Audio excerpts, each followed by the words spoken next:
Yo, Nathan, how's it going, man? Good, bro. Another day, another episode. Oh, absolutely. You got any ideas? Yeah, I got one. Why don't we do one on Eddie Murphy? Eddie Murphy? Where the hell has he been in the last 10 years? What the fuck you talking about? He's been in tons of films. Like what? Mr. Church. Mr. Church? Yeah. I'd rather go to church than watch that shit movie. Damn, okay. 1,000 Words. I got one word for that movie. Shit. Yeah, it was pretty shit. Okay. Why not the You People movie? It just came out on Netflix a couple That weeks ago. doesn't even count. That's a Jonah Hill movie that he's in. I'm talking about an Eddie Murphy iconic role. Nutty Professor, that kind of Coming to America-esque role. Okay. That came out in the last 10 years. What about Coming to America 2?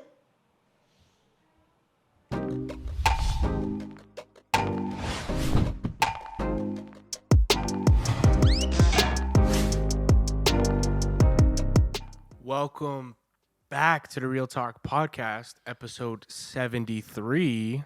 I'm your host, Nathan, and I'm joined by the man himself, Matthew Neves, to my left. Woo! And today, we are going to be talking about where the hell's Eddie Murphy at? Oh, What's he been doing? We're going to talk about Eddie's filmography and his recent return with the film You People. But first, real news. Let's get this done. Now, on today's real news, we don't got a whole lot of news. I'm going to be completely honest with you.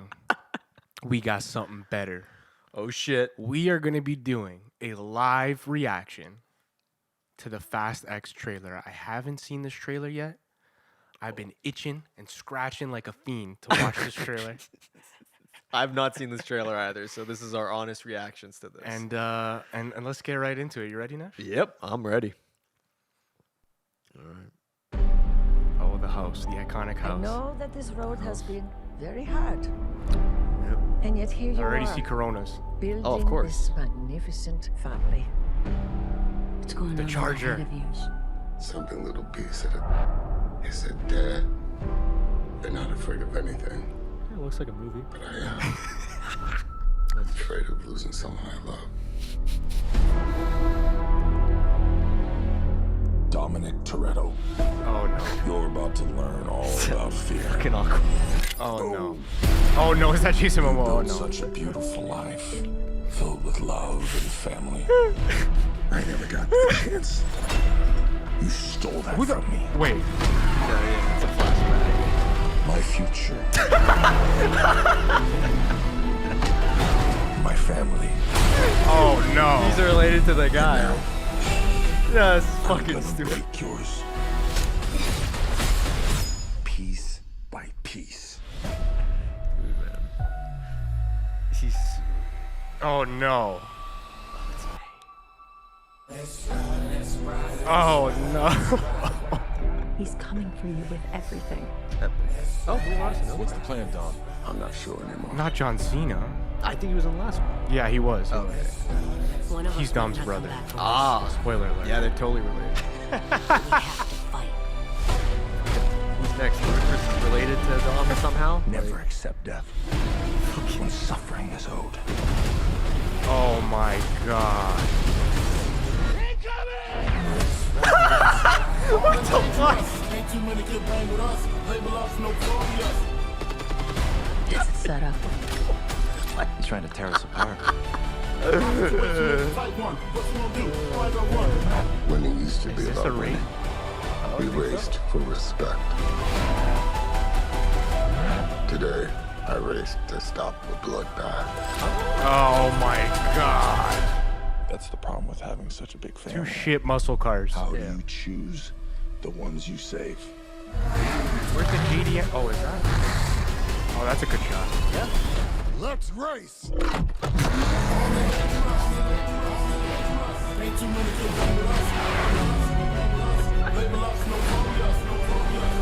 Oh, Jason Statham too? Still know how to drive? Not The Rock.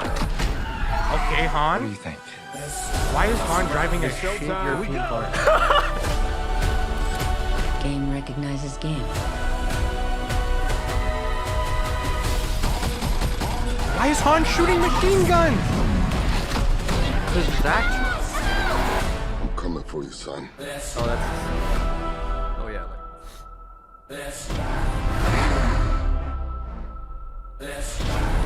Bro just fell out of a plane in the You Charger. will never be amazed. able to break my family.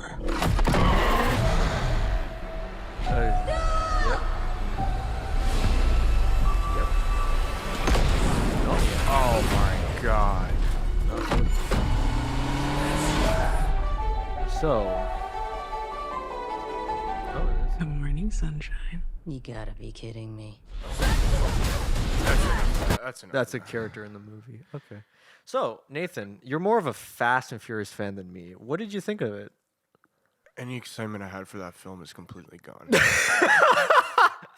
I Any was- excitement I had for that film is completely gone. I I saw was- some Vin Diesel interview where he was like, "Oh, we're bringing it back to racing for this one," and I was skeptical. What sign? There was one Yeah. like, there's gonna be one race. There's one race. So, technically, he wasn't wrong. It's probably going to last like 2 minutes. It just looks too over that. It looks the same as 9. It looks the same as 9. Oh, absolutely. I think my favorite summary of the trailer is old ass Vin Diesel saying, "Let's ride." It's like, Vin, man, come on. What are you doing, man? They're retconning everything. It's like Jason, my favorite dude, Jason Momoa just standing there like with the stare, and then the camera like pushes back. Dude, that's like the funniest shit ever, man. That looks like it's gonna suck balls. I'm gonna hold on before we get into Eddie Murphy. I want to find out how much this film costs to make, because right now they're not including marketing budget. What's so the grand total? Grand total, $340 million. Oh my god, that's so much money. Jesus Christ! I mean, the thing is, it's probably $340 million, and that's not even million. including marketing budget. Yeah, and the thing is, it's probably still Holy- gonna make money. Like, Oh, there's no yeah. way it's gonna fail. it'll make like $1 billion. It'll make $1 billion. No, there's no It'll way it's make $1 gonna fail, billion. man. It will make $1 billion. I don't know if it'll make all of it back, but because a budget like that, it needs to break even as $1 billion. Like, there's no That's fucking so way. insane. Yeah. But wow. How old is Vin Diesel? Come on, man. Vin, sometimes you gotta put. He's like 55. All right, Vin. Nah, that trailer sucked. I'm sorry. I'm sorry. Go back to. You're gonna probably watch Tokyo Drift again, right? Yeah, I'm going Yeah. back to Tokyo Drift. Fair I'm going enough. back to my original trilogy. That was tough. That was fun though. That was fun to It was watch. fun to do a live reaction though. I was like watching a kind of funny SNL skit. That's kind of what it reminded me of. It was looked about just as good. oh my goodness. Okay. Wow, that was disappointing. So taking it back to a simpler time, back in the 80s, Yeah. Eddie Murphy was the biggest thing, I would say. Wouldn't you say? I mean, in the height of the 80s, Eddie Murphy coming off of, on SNL, Oh yeah. then drops Delirious in 1983 Yeah. at 22 years old. 22. And it's one of the biggest stand-up comedy specials of all time. Mm-hmm. It's literally like rock and roll stand-up. He is like a star up there as if he's like Michael Jackson or Yeah. like a big pop star. Oh yeah. People screaming for him. And that, I feel like that changed his career. Like, I've never seen comedian fame like that. No, yeah, exactly. It's another level. It's because he started out so young too. SNL, he was 18 when he got on SNL. That's unreal. And he And- developed iconic characters on SNL like Buckwheat, and stuff like that. Yeah. Gumby, Yeah. fucking Mr. Robinson. Exactly. But the thing about it too was SNL at that point. The thing about SNL is quality-wise, throughout the years, it's been like waves. It's just up based and on down, the cast. It's literally. yeah, it's based on the cast. Yeah. And Eddie Murphy carried that fucking cast because, like, 100%. like I get the whole SNL thing, but like aside from Eddie Murphy during that era, who else do you know that was in that cast? I really don't know 80s SNL. Exactly. Yeah. So the fact that he was able to carry himself through that show that got him the big movies later on just goes to show the talent. that Yeah, he then had. of course after SNL and after Delirious drops, he's getting a bunch of movies offers, and then Yeah. goes on to have a pretty extensive filmography in the 80s, 90s, Oh, yeah. and the 2000s as well. Fuck, man. So let's get into some of these movies. Absolutely. Damn. Let's start with, what's the first Eddie Murphy film you ever saw? So first live action or first animated? Because animated, I'll give you the most obvious answer. It's Shrek. Donkey. Donkey. Donkey. It's Shrek. Yeah, Shrek. Everyone's seen Shrek. Iconic voice of Donkey. I seen him say in an interview recently, he was like, Puss in Boots gets a movie, why don't I get a movie? And I completely fucking agree. I agree. If Eddie Murphy wants to do a donkey standalone movie, why not? If we can get 2 fucking Minions movies, we got to get a donkey movie. Exactly. Like, come on, guys. And Puss in Boots was good. It was. So I don't see why a donkey movie wouldn't be good. Yeah, I think that spark of Puss in Boots, the newest one that came out, is not only going to spark a Shrek movie, but guaranteed a spin-off to You Donkey. think there's gonna be a new Shrek? I think so.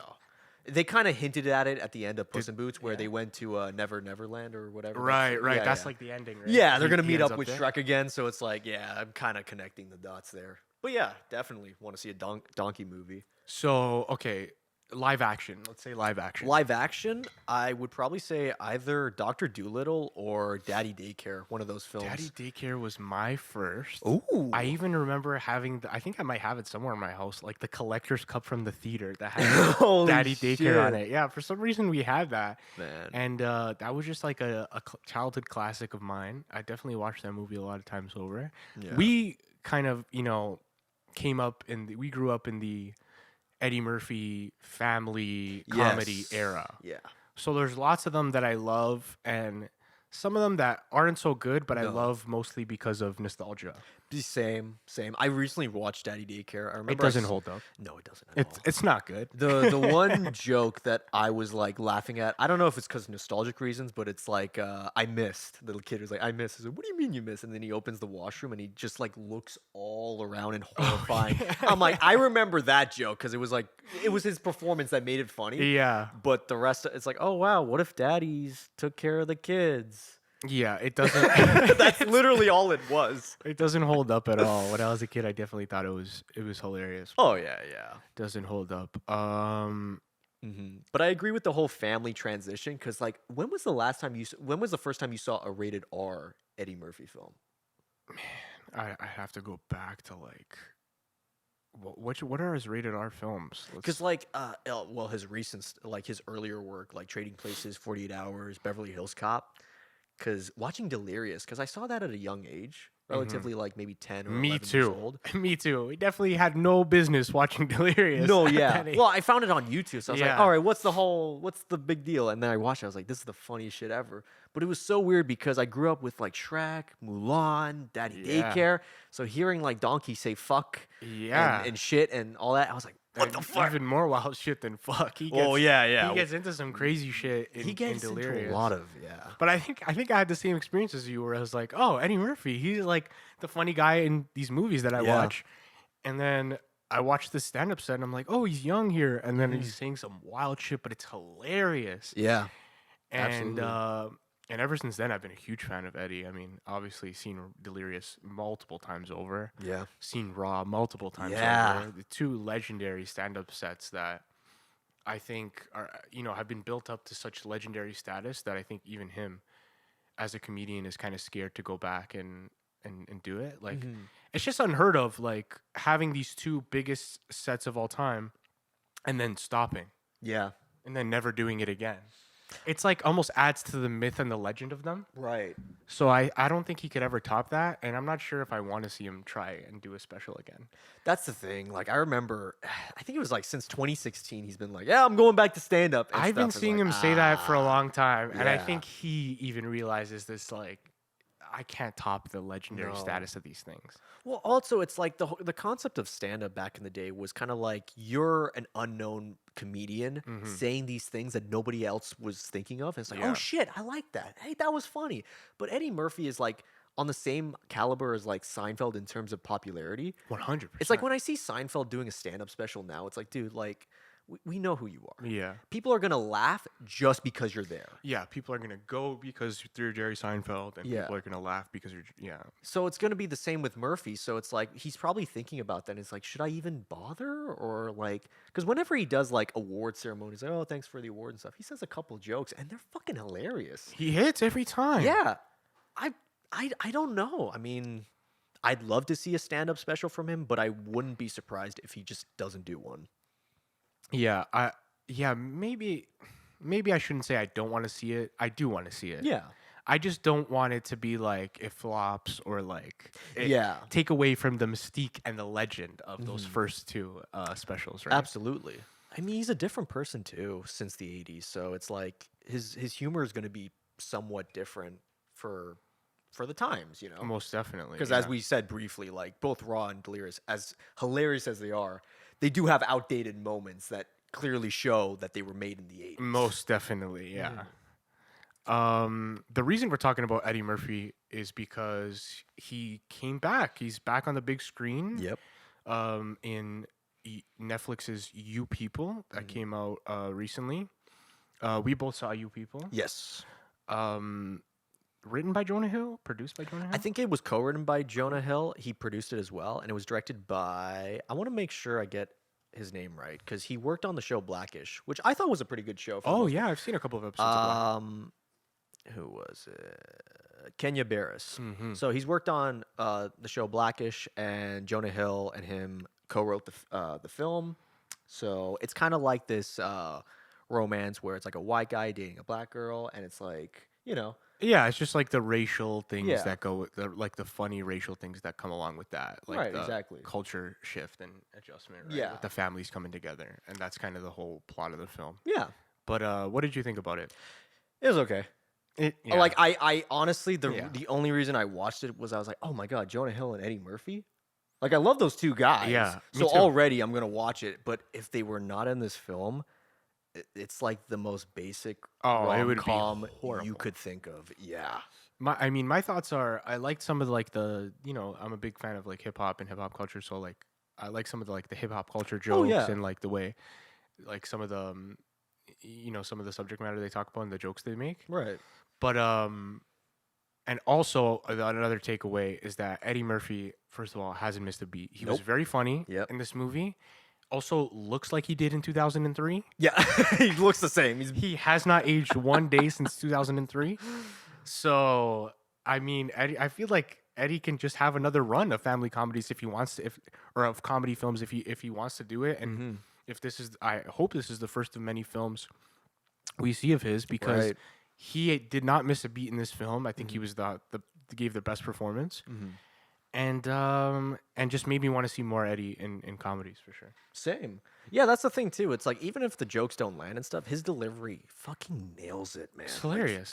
I just something about it because I've seen him I've seen him in bad films, and even the bad films, I'm just like, there's something there that His he's got. performance is never bad in bad films. Yeah.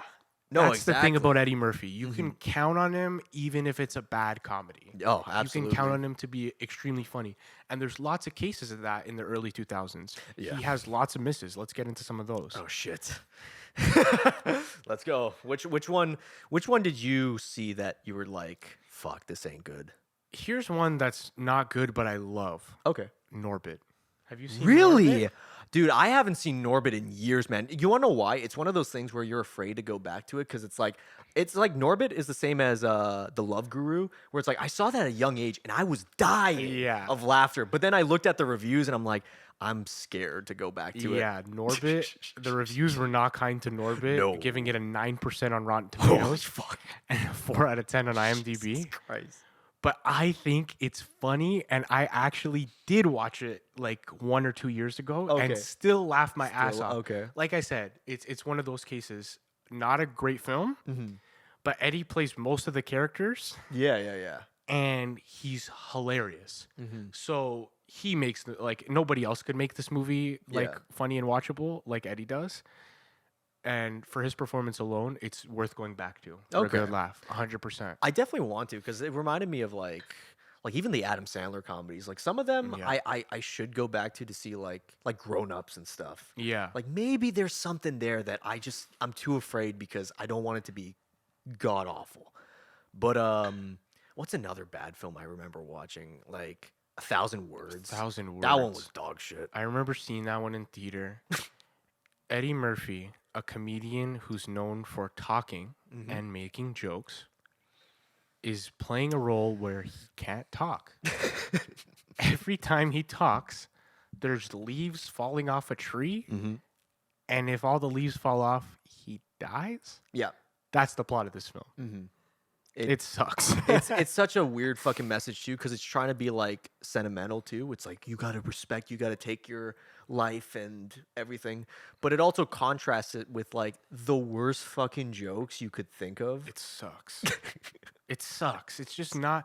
It's like it's not one of those bad ones that Eddie has a good performance because the character doesn't Yeah. allow for him to have a good performance. Yeah, absolutely. That's one I definitely don't need to revisit ever again. I fully agree on that. Even like his sequels, like the Beverly Hills Cop sequels, I don't know what it is, man, but they kind of miss the point of what made Axel Foley funny and unique.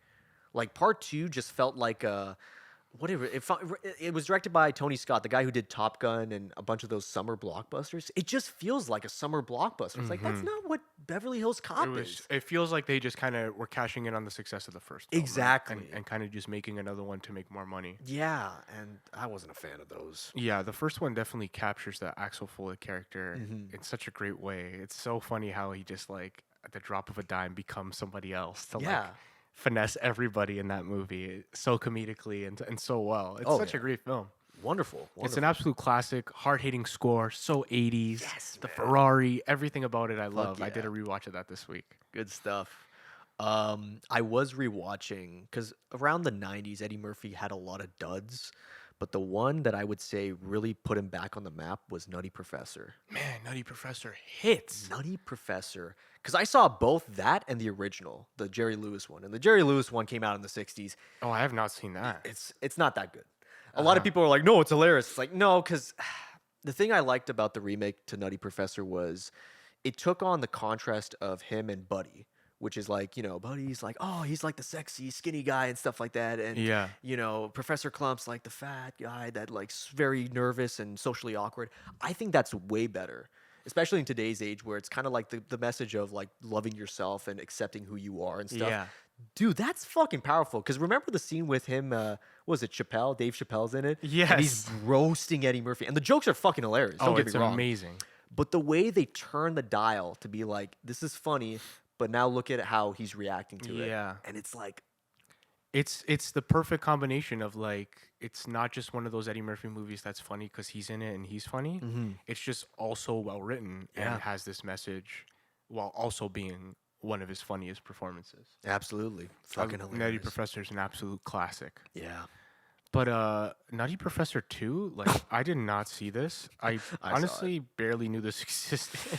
Yeah, I saw that This one. came out in 2000. You saw this one? I did. Doesn't hold up, does it? No. The best parts of it are when Eddie and the family are like together. Because it just reminds me of the first one. Yeah. So it's like, he's fucking hitting it, but the whole plot, it like, the whole message theme is thrown out the door, and now it's like silly jokes, fart jokes all the time. It's like, I don't know. It's not the same. Does Eddie Murphy have one good sequel in his filmography? Shrek 2. There you go. Shrek 2, baby. He's got that one. Beverly Hills Cop, don't hold up. No. Coming to America 2, don't hold up. Fuck no. But the first Coming to America Yes. is such a good film. Yeah. Eddie Murphy, Arsenio Hall, Yes. who was huge at that time, Oh, had yeah. a big late night talk show. Mm-hmm. I love that movie so much. I think it has a great message. Yes. It has great performances, iconic characters. Absolutely. It's just such a memorable film and a timeless film. And that's the thing too about like a film like that, Coming to America. It feels like big, Yeah. even though it's like it goes from like him going into like is it New York he's in? Yeah. Yeah. So it's like a small scale New York, and you're thinking, oh, how much are they gonna do with that? But the budget feels so epic, so intense, and it's got a beautiful message at the end of like, Yeah.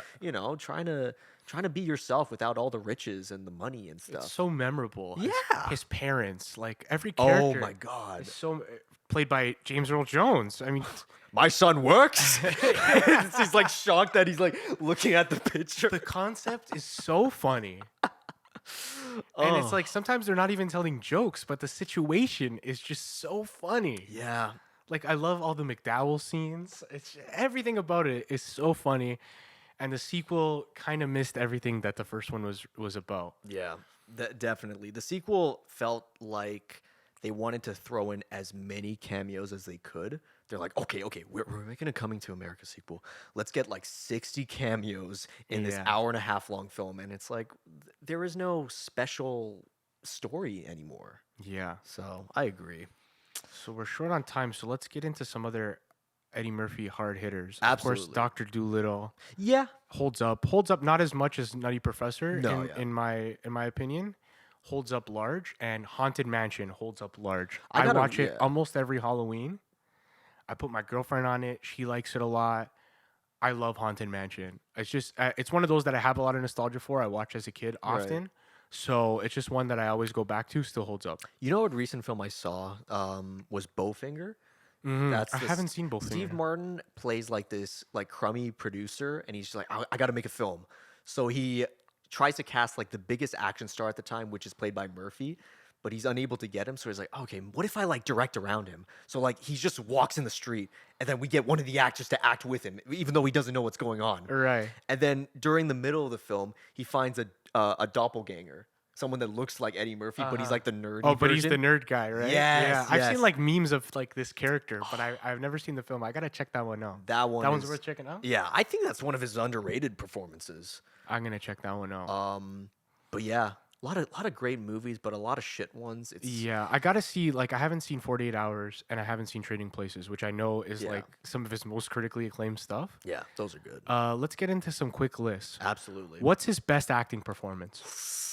Best Purely acting on performance. Purely on performance. Something about Nutty Professor, man. I don't know. Like I saw it as a kid, and I watch it now, and it's like each performance feels so distinct. Yeah, Like it is incredibly impressive. Yeah. to me that was like the one that really got me. And damn.